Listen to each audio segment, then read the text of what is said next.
everyone, আজকের video waist to hip ratio related. The waist to hip ratio is a measurement that indicates the distribution of body fat and may be associated with health risk like obesity and diabetes, etc.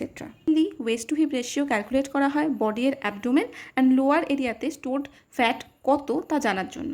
World health organisation এই টেকনিকটা invent করেছিল আর একটা reference value set করেছে। For mail greater than 1 যদি হয়ে যায় তখন সেটা রিস্ক ক্যাটাগরির মধ্যে পড়বে, তার মানে 0.90 is safe for the male category. আর ফিমেলদের জন্য গ্রেটার দ্যান 8.5 রিস্ক ক্যাটাগরি হয়ে যাচ্ছে, লেস দ্যান 0.85 সেফ হবে ফিমেলদের জন্য। Waist to hip ratio calculate করবার জন্য সবার প্রথম মেজারমেন্ট নিতে হবে ওয়েস্ট সার্কামফারেন্স আর হিপ সার্কামফারেন্সে।